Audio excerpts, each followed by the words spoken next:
Hello, everyone. Welcome to the 21 Hats podcast. I'm your host, Lauren Feldman. This week, Karen Clark-Cole, Jay Goltz, and Sarah Segal talk about hiring an HR person. First, how do you handle HR issues before you can afford HR people?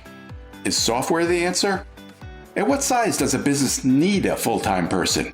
Do you hire someone who has experience but who might not be used to getting his or her hands dirty? Or do you hire someone you can mold to fit the culture of your business? Jay, who likes to say the entrepreneur is often the worst person to interview candidates, is currently interviewing candidates to be his head of HR, and he's a little surprised at how few resumes he's been getting. Plus, Sarah's looking for office space and not finding much that would be acceptable. And how are Karen and Sarah doing now that technically they have been employees in their own businesses for a year?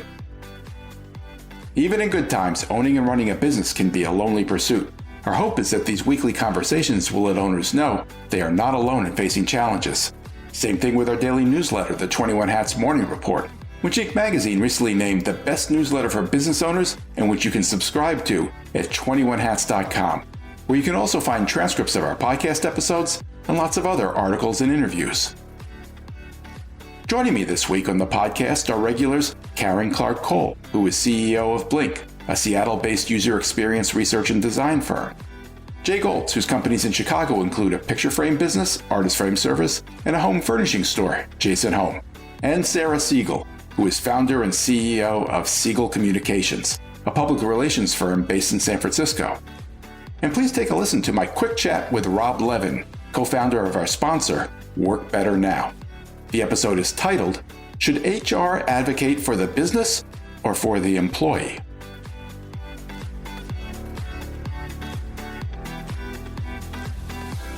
Welcome, Karen, Jay, and Sarah. It's great to have you all here.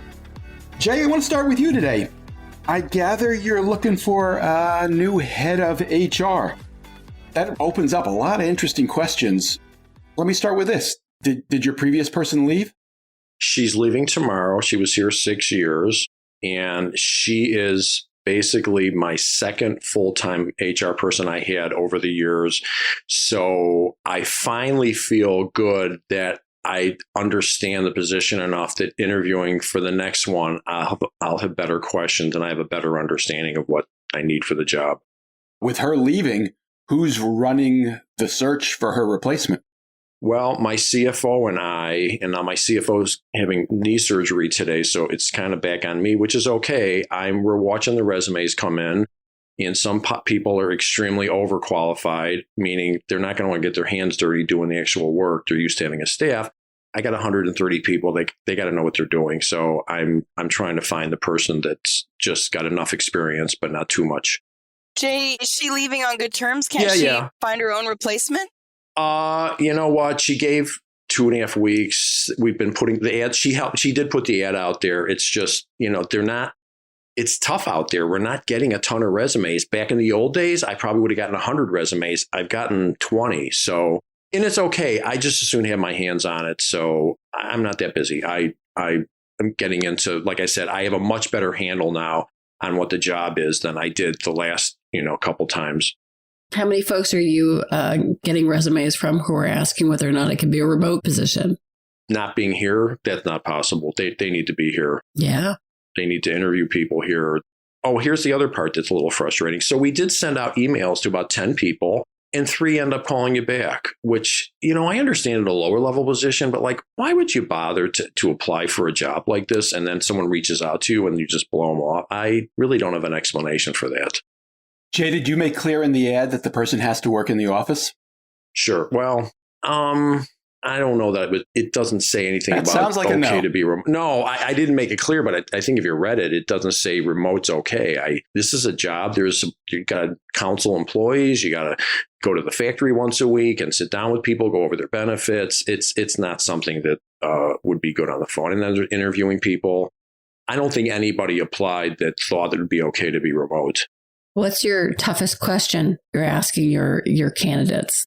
What is the question that really matters to you when you're going through these? Okay, that's an excellent question, and I have it. Here's the answer. I asked them, it's a trick question. I asked them, So do you feel you're an advocate for the employees or for the company? And the answer should, and the answer should be both. That's the answer. It should be both. I mean, you have to, to one person we interviewed, she said, "Oh, I always fight for the employee." Well, that's concerning. Yeah, that's concerning. How about making a profit? Don't we have to balance those two things? So yeah, that's my big question. Because the problem with this job is I need someone right in the middle that will be concerned for employees and look out for their best interests, but also recognizes that the company needs to be profitable and they need to try to keep it and pay market rates and try to keep things competitive. And the right person should understand that. Karen, you seemed to react when Jay said what his key question was. Did you think it was a good question or no? Yes, it's good. And it's a no-brainer like that. It's just kind of what Jay's saying. It obviously should be both. If you don't take care of the company, then you have no employees because you go out of business. So, yeah, it should be both. This one woman, like I said, she said, "Oh, I always fight for the employee." And I thought, wow. So they come in and they say, "Listen, I need a $30,000 raise because I've got, I can't pay my bills." Okay, go for it. I think it's a very telling answer.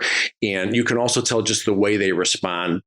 So I've only interviewed a couple people because, like I said, we sent 10 emails out and only like 3 responded. Does anyone have an explanation for that?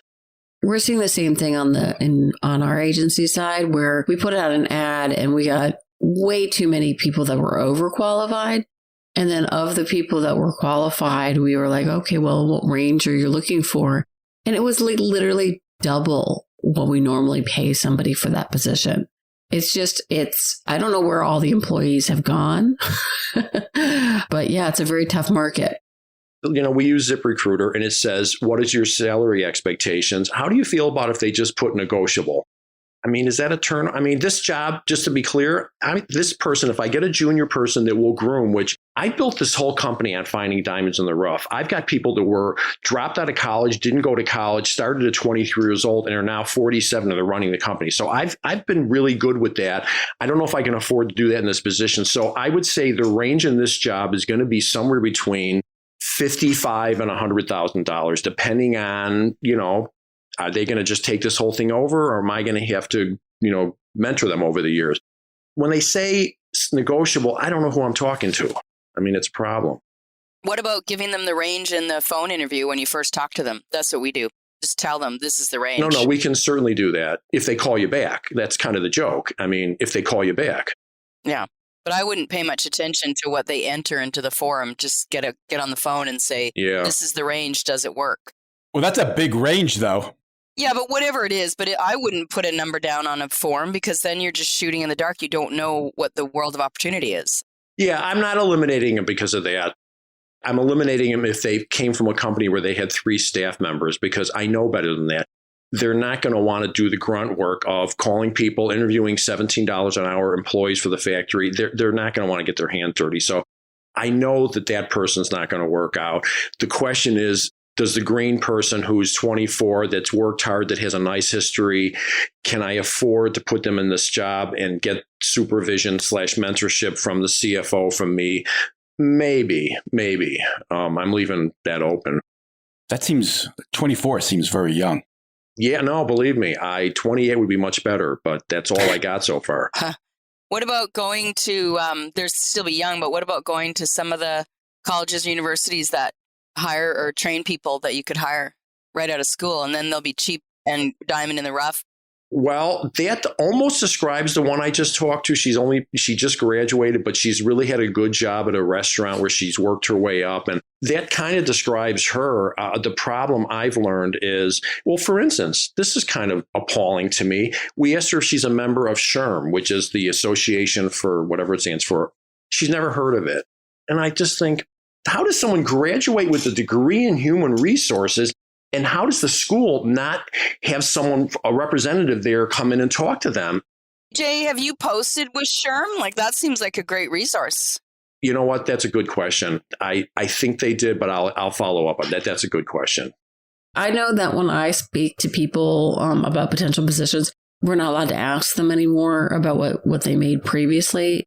Right. Same in Illinois. Is that national or is that state? No, it's per state. But that's the same thing in Illinois. You can't ask. They're trying to take care of the women and equity thing by not, which, okay, I understand. I mean, it's a good intent.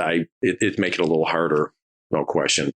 When I was going through this a while ago, what I did was, and it's a little bit more painful, but I put down on a spreadsheet, I review like industry standards, like what everybody else is paying, and then kind of how we pay our folks competitively for our area versus the industry standard. And I literally just like that was the number that I had. And, it does result in us missing out on people. Like we offered a job to a person and they got offered a job somewhere else for $30,000 more. Quite honestly, I think we were in a more interesting position than the one that they took. But if money was what spoke to them most, honestly, it's not a person I would want on my team, because I was looking for people that cared about the projects, were interested in growing within the business, as opposed to like working for some big tech giant where they would have like 2 tasks and that would be the responsibility. Yeah, no, when I said 55 to 100, I'm very confident that's the right range. If someone's 23, 24, 25 and has been doing a good job with parts of this, but needs to learn the rest of it, that's not $100,000. But if somebody comes in ready to go, knows what they're doing, yeah, it would be worth it. Now, I've had people asking for 150. I don't need a $150,000 a year HR person. I mean, that's a whole nother animal. What about like a part-time HR person? Could you do that or no? No, my person's busy. I got 130 people. She got a lot of work. There's a lot of interviewing. There's a lot of, it's absolutely, I wouldn't have said this 5 years ago. It's absolutely a full-time job now. Jay, why did she leave? She said it's been a rough 6 months. It has been a rough 6 months. You know what? She got a job that is more of an administrative, doing a couple of parts. It sounds like it's a better suited for what she wants to do. It's all pleasant. Wish her well. I was surprised, Jay, to hear, I think I heard you say that this is only the second head of HR that you've had in all your years in business. Did I hear you right? Yeah, this one was here 6 years. The other one was here, 5, 6 years. So you went a long time without an HR person. Yeah. And that's a problem. What's the right size of a business to have a full-time HR person? I've been told it's 100 people. And in my experience, that's about right. That doesn't mean that you don't have a problem when you got 60 people, though, because who's doing it? The boss. And who's taking care of the administration thing? Who's taking care of the office manager person? It's a problem. And yeah, so I've only had a full-time person for, maybe she was here a little more than 5 years, for 15 years. Karen, how big was your company when you hired your first head of HR? I'm just trying to think about that, but it's been a long time. I mean, we have a whole HR team now. We've got in-house recruiters. We've got a head of HR. We've got HR generalists. We've got someone who does benefits. And then we have a chief culture officer who does a lot more than just HR. But we have a pretty big team now. And we're kind of like Jay. I mean, we probably stretch up to 200 people with contractors. But it's been 10 years anyway. So it's kind of like Jay, but we have a bigger team now. Well, on top of that, you're doing recruiting. We don't do recruiting. We put ads out and we don't go hunting for people and, pulling them out of other jobs, which is different. That begs the question. So I know that you're focused on hiring one person. So the one thing that we do consciously on our team is we make sure that every, kind of division has a partner in crime. Would you ever consider hiring 2 people at $50,000?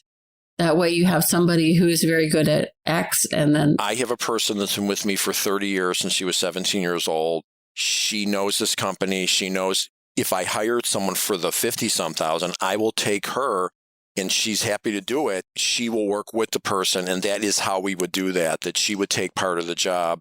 And so, yes, that's absolutely a possibility because the problem, this is just like accounting.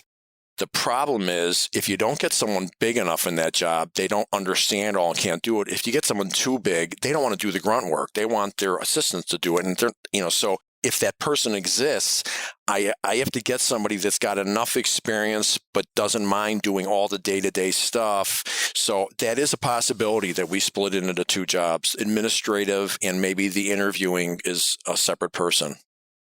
Let's take a quick break to hear from our sponsor. I'm here with Rob Levin, co-founder of Work Better Now, which provides top remote talent from Latin America and the Caribbean. Rob, how do you know if your placements are working out? Man, I love this question. You know, Lauren, I've been in the small business world for a long time, and I love to help business owners thrive. And many of my clients are friends, so it thrills me to no end when they say things like WBN assistants are among my top performers, or my assistant has given me 20 hours a week back to my schedule. Or best of all, when I hear an assistant who started out in one role and then has taken on much greater responsibilities. I'm guessing, though, there are occasionally times when the fit isn't quite right. What do you do then? Another great question. It doesn't happen often, but when it does, you got to remember that every client has a dedicated success manager who helps our clients with the best course of action, which sometimes means replacing the talent and doing so very quickly. What does using WBN cost? For $1,900 a month, you get a dedicated full-time Work Better Now assistant.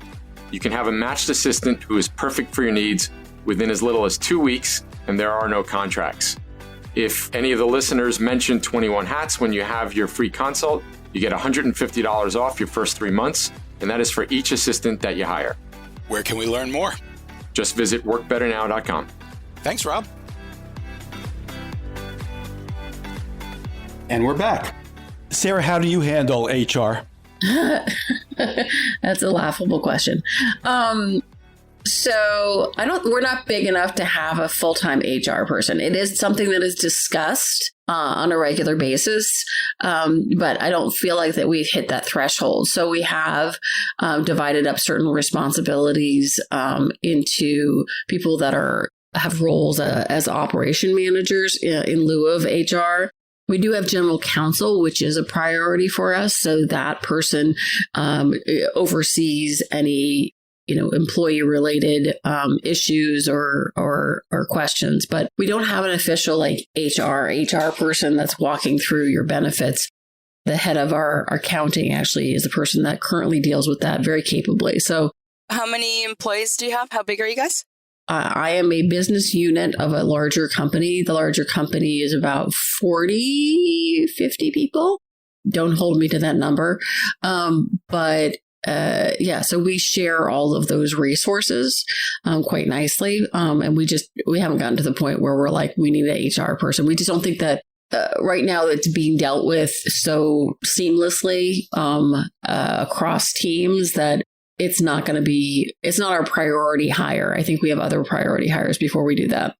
I'm in a business group with someone who was, I don't want to get an HR person. It's just adding overhead. And you know what? HR people do something. They're not just overhead. Not having an HR person is an exposure. And the fact that you have 40 people, yeah, you're in that in between. I get it. I didn't have one either. But there are some critical functions that if you don't have an HR person. What's the most important one, Jay? What's the most important function that you're concerned about? How about they don't understand the legalities of hiring and they say the wrong thing to somebody on an interview and they get sued? I mean, how about just the benefits, 401k plan administering? How about just the skill set of knowing how to interview people? I mean, just because you're a good manager doesn't mean you know how to interview people. So there's a lot of things that could be a hole in one system. And maybe I always say the entrepreneur is frequently the worst person to be doing the interviewing because A, they love their company and they talk about it too much. 2, they're probably nice and they like people. And 3, they got 14 other things to do that day or 21 hats on and they want to get through this process as fast as possible. That is the recipe for disaster. And I know because I did it. And you're doing it right now. Well, I'm smarter now, and I know what I'm doing, and I'm not anywhere near as busy as I used to be. I'm not wearing 21 hats anymore. I'm doing a few things. I have the time to put into this now. 25 years ago, I was taking care of customers and meeting with vendors and dealing with employees. I'm not doing any of that. What do you think the number is? In my mind, it's between 50 and 75 people. That's when you need to start thinking about bringing on an HR specialist. Probably depends on the business, but that makes sense. You're in the people business. You're not buying material. I mean, you're in the people business. I would think that person should easily be able to pay for themselves. What if they're just better at hiring? Imagine the change. Just imagine the effect it would have on your business. They were really, really good at hiring and finding the best people for your company. It would certainly cover their salary. Yeah. We don't have a lot of turnover, thankfully. Well, that's a factor then. Yeah. People tend to stay with us because we have a pretty nice setup and we don't have very many interpersonal problems, like knock on wood. We've built a nice, very collaborative community where everybody seems to cheerlead each other on in a very positive way. So, but yeah, like I think that it's something in the product pipeline. No, what you said makes sense. I don't have a big turnover either, but when you have 130 people, even with a small turnover, you're still hiring 1 or 2 people a month. So, and that's pretty much where we're at. I talked to an entrepreneur yesterday who has a business with about 100 employees, and he eliminated his HR staff. I think he had 2 people and switched to a software suite called Rippling, which I know is growing really fast. We use Rippling. That was my question. Has it worked for you? Oh, yeah, we love it. We talked about doing the PR for Rippling many, many, many years ago. And I believe they ended up going in-house with their team, but we ended up using it. And it's so fantastic. They do everything from like every onboarding thing you can think of is handled by them. They deal with sending out new laptops to all of our employees, making sure that those laptops come back if they end up leaving. Like they've figured it out in a really nice way, and their platform is super easy to use. So I'm a big fan of Rippling. What is the lowest level employee in your whole organization? What's the least amount of money that anyone's making? Is that a question to me or Karen? Yes. Well, Karen, I know is pretty high, but what in yours, do you have people that are making $40,000? Yes, we do. So if because we get recent grads who have like only ever gone to college, maybe had an internship, who are interested in moving into public relations, and our salary range for those people is anywhere between $40,000 and $50,000 a year. But you probably don't hire anyone without a college degree, right? I would say yes. If we had people applying. The big challenge with what we do is you have to be a really good writer to be in PR. And if you don't have that formal education, it's pretty rare to find somebody who just naturally understands grammar and AP style. I'm just trying to illustrate. I've got a factory where they're putting frames together and some people barely speak English. So I got a very different. Yeah. I have a very different crowd that I'm dealing with, and they need different things than somebody who graduated college and get on a computer and do all that stuff. So I fully appreciate and respect. I'm sure that software is great, but it certainly wouldn't. There's plenty of my employees that would not be able to deal with that. That's a great point. Yeah, no, that's a great point. Karen, do you use a software platform like that? Yeah, we have a big system, but I can't even tell you what it is. It's not. I've never heard of that. I'm not very involved in it. But yeah, we use a couple of different systems. Jay, how do you assess whether an HR person that you want to hire is going to be good at hiring? How do you get at that? I ask them questions about, tell me about your hiring process. What are you looking for in a candidate? What are some of the questions you ask? And you can, I think I can tell whether they figured out how it works. And they should be able to come up with a quick answer of, oh, I've really learned that my best question is blah, blah, blah. And then I tell them about the company enough that they should be able to reflect on and go, oh, well, that sounds like what I do, and see whether we're on the same page. Because I am very much a collaborative company. I don't have jerks working here. I tell them, no one is screaming at each other here. That's one of our, and you can tell by their response as to whether they get it or not, because the fact of the matter is most companies are not collaborative, and they got to understand what the mission here is, which in my case, all of my employees get why they're here, and they understand that we got to take care of customers, and they're together on it. And I have to be careful to hire people who buy into that concept that can be, groomed into the role. And like I said, I got lots of people been here for over 20 years. I got 30 employees that have been here over 20 years. And that's a different mentality than a lot of companies. So listen, I've only interviewed 2 people in the last week. And we will definitely want to hear more and keep track of this as you proceed. I think it does get a lot of interesting issues for smaller businesses. Let's move to our next topic for today. which is, Sarah, I gather you're thinking about looking for new office space given the way the world is changing. What's going on? Yeah, when we were acquired last year, we inherited office space that was used by one of the other business units, but all of their folks dispersed from the San Francisco Bay Area when COVID happened.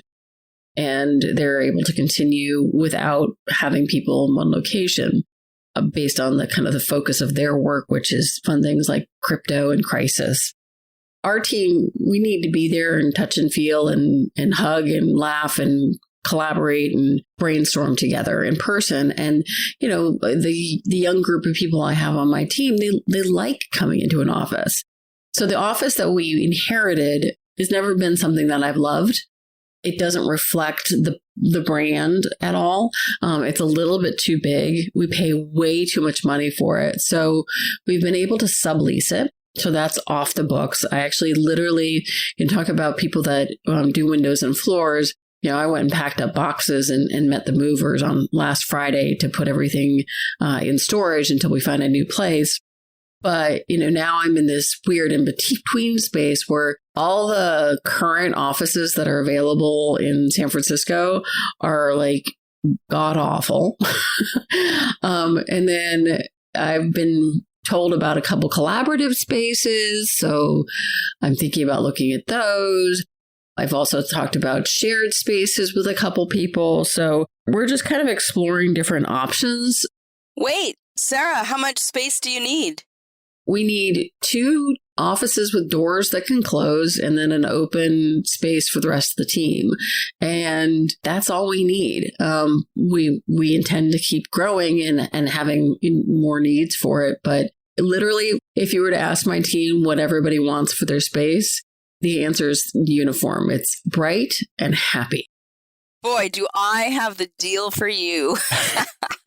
Oh. Karen, you have office space in San Francisco, right? Yeah.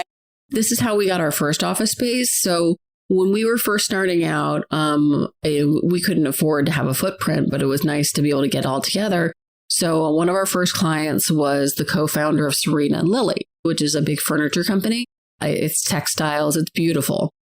And so Lily Cantor, who is still a mentor to me, was starting a new business, and it was a startup. And she said, well, we have this great space that's too big for us, and we need PR.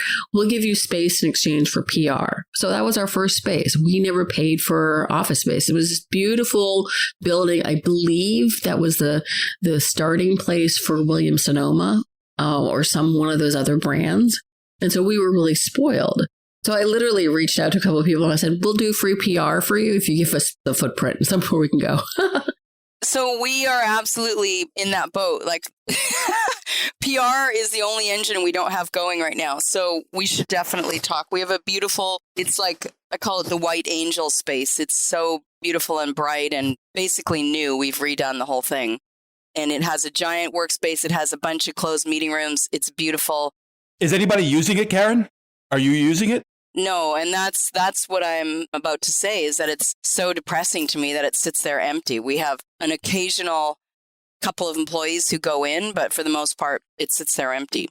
We love to go in, and it's sad to me that there are people like we get excited when we go in, but also like I buy everybody lunch when they come in, and we actually we like each other, so it's also a social occasion as well. Oh, well, make no mistake, we like each other too. It's just that during COVID, all of our San Francisco people moved out of the city. Oh. And so the cost of living is too high. And so they've all just split. And now the idea of doing a 2-hour commute to go into the office is, why would you do that? It doesn't make any sense. So, yeah, we have a couple of people that are north of the city in like the Petaluma area.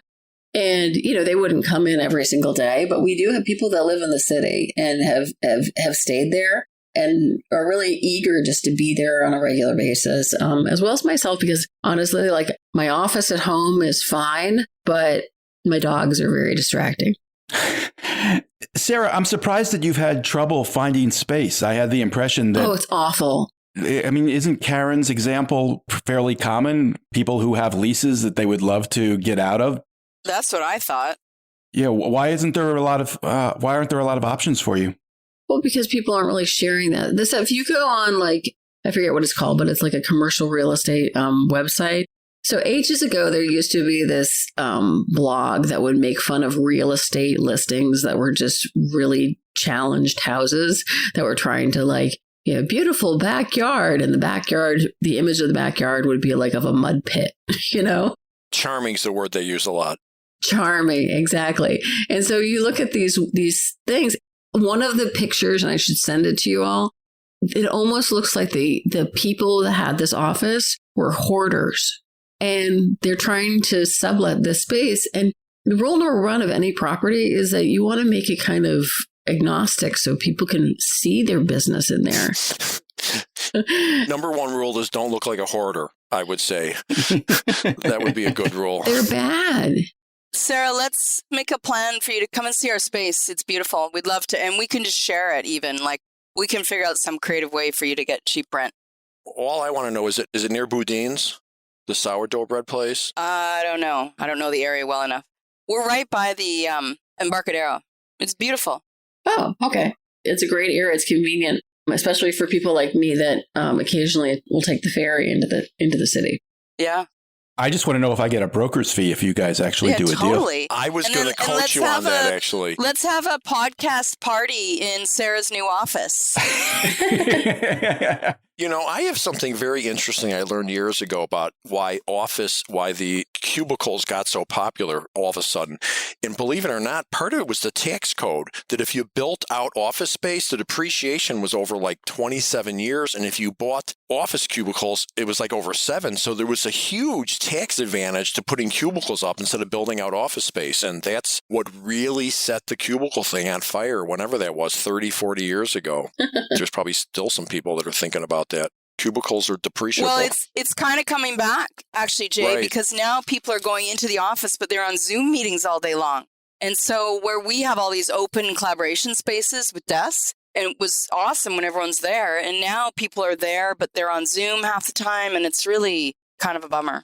Yeah, cubicles aren't bad in some cases. I mean, they get a Yeah, bad rap. you've never sat in one, obviously. All right, well, that's true. There you go. Okay, fair enough. All right, we only have a little bit of time left. While I've got both of you, Karen and Sarah, you guys are the two people on this show who have started and built a business and then sold it and continued to run it. And I'm really curious to ask you both about that. Karen, I think it's coming up on about a year since you actually did your deal. Is that right? A year minus 6 days, yes. Wow, very close. So how has that first year being an employee again been for you? Great. I mean, I never think about the employee thing, actually. It's not a thing for me. It's effectively no different. I know that's hard to believe, but we are run as an independent subsidiary. I'm still the CEO. Very little has changed. For most employees, we could have not told them and they wouldn't know the difference. It's the same. Wow. Where it's changed, where there's a lot of energy spent and where I spend a lot of my time is trying to unify the sales forces so that the sales teams so that we can have combined engagements. So that was the whole premise of why a big engineering firm bought us as a design firm, is so that we could work together for clients to do end-to-end work. And so doing that is easier than it sounds because we have entirely different companies. We work in different ways. We sell to different clients. And so in these big organizations, it seems like, oh, you work for Microsoft? Great. You can just introduce us and we'll do engineering. But our clients are totally different in these big organizations. So it's taken a long time for us to get it sort of like the whole year, basically, to sort of get to the point where we're finally getting a little bit of traction of working together. And so, and I think that's normal. And there's a lot of smart people working on it. So, but that's the only difference, honestly. So it's been great. I got to ask, Jay, do you remember on the podcast episode when Karen told us about the sale? I asked her a similar question about how she was thinking about what it would be like to have a boss and have somebody telling her what to do. And her response was that she couldn't wait to have someone tell her what to do. Do you remember what you said? Yeah, I'll ask you in a year. Yeah. I have to tell you, what she describes, I absolutely believe her. I think in this case, it was a smart thing and it works. I just know for a fact that lots of times it doesn't work. But in her case, I think it was a smart move.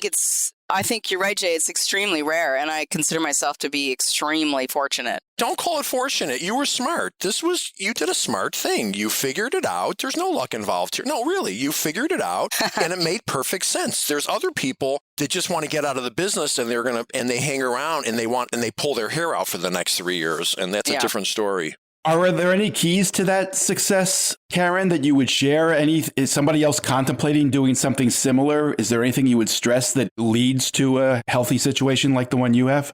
You absolutely have to like them. The CEO of our parent company now, I really like, and you can't underestimate how important that is. And that's just my philosophy in life, right? Like I need to get up every day and like enjoy living, right? And so you want to be around people that you like. It's very, very, very simple. I agree. And it applies to everything. That's how I run the whole company. I would say in her case, it's about synergy. She realized that, oh, look at what you have. Look at what I have. Yeah. Those two things work really well together. And in a lot of cases, when companies get bought, there is no particular synergy. They're just rolling them up, and there's some anti-synergy there. And that's what I've seen. Well, and you're right, Jay. We talked to a lot of companies in the process, and some were just doing that. And we're like, yeah, that's not going to work for us because we care about the company. We want it to grow and thrive. And yeah, Lauren, the answer to your question is long and complicated. And the good news is I'm writing a book. So I'll tell you, you'll get every gory detail of how to. I think you get a commission on that too, Lauren. Just put that on your list. Sarah, how about you? Do you feel like an employee or an entrepreneur? Well, I want to address Karen's comment about trying to find that synergy in terms of sales. That's something that we are also kind of working through as well. We finally have a number of clients that are cross business. So the way that we're not an independent subsidiary, we talked about the different ways of kind of setting it up, and we decided that we would be a business unit within the company. So we're really one big company. We're just a business unit of it. And it just, for various reasons, works for everybody. It has been amazing. I really like the people that bought me. They basically kind of let me run my own ship, but they are there as my backboard, where I'm like hitting my head against the wall about something. And I have people that are my peers in the other divisions that I can say, how are you handling this? And they're an amazing resource for me. But we're also one big happy family where we do these incredible offsites twice a year with the entire company where everybody's getting to know each other. And so we're still in that kind of beginning phases where we're figuring out the resources that we can A, offer our clients, or B, tap into and provide services for their clients. So I think that will take another couple of years for us to really be in sync with what everybody does. Sarah, how long has it been for you? So on paper, we were purchased in January of last year, but we didn't make the announcement until I think it was like June of last year. And the reason why was that we were just redesigning all of our website and our collateral and stuff to make sure that it looked unified. But it's been about a year and a half on paper, and I can't say enough nice things about the people that I work with now. It's awesome. It's because everybody's invested in the outcome, and there's we don't have HR, but we do have people that do hire people really well, and then they stay because they like it.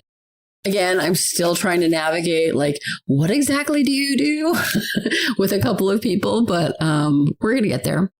We have a similar arrangement where I feel like I have a peer group now, which I never had before, and it's similar. We have offsites together, but it's the leadership. It's not the entire company because they are much, much, much bigger than us. Yeah. Well, ours is not that big. So this year we went to Bozeman, Montana, which is where the founder of TMG has a house. And I didn't realize that you can get altitude sickness in Bozeman, but you can. And I did get it. But it was an amazing trip. We went whitewater rafting. It was a great bonding moment for everybody.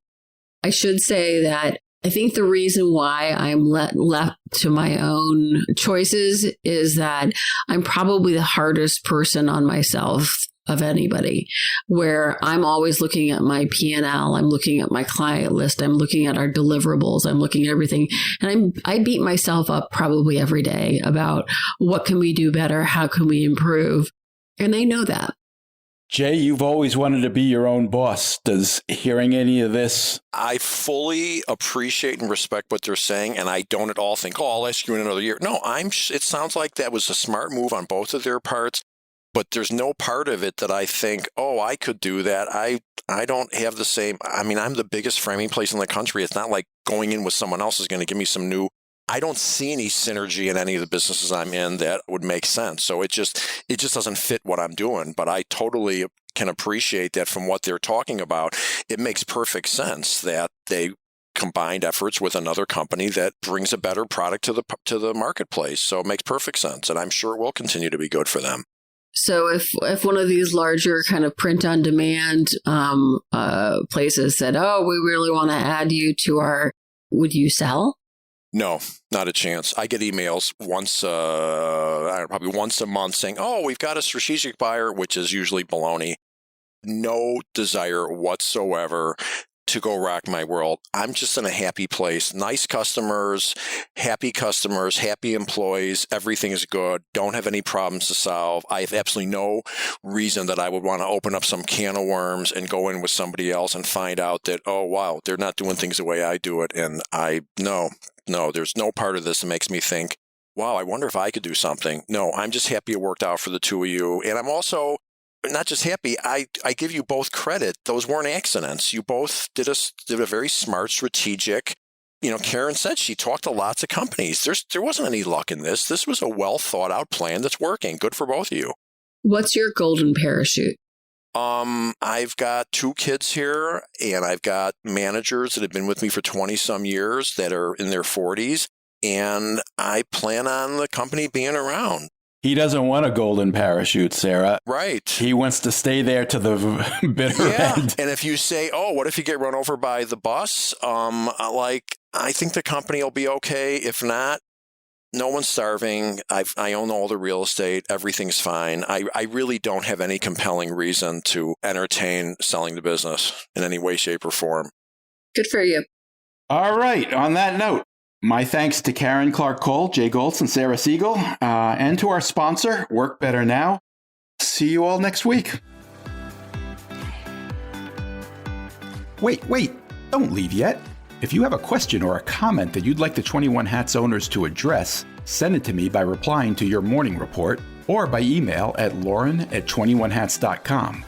That's LOREN @21hats.com. Do it now before you forget. And don't be afraid to tell Jay what you really think. He can take it. And if you got something out of this conversation, help us reach more business owners. Tell a friend. Subscribe and review us wherever you get your podcasts. Follow us on Twitter.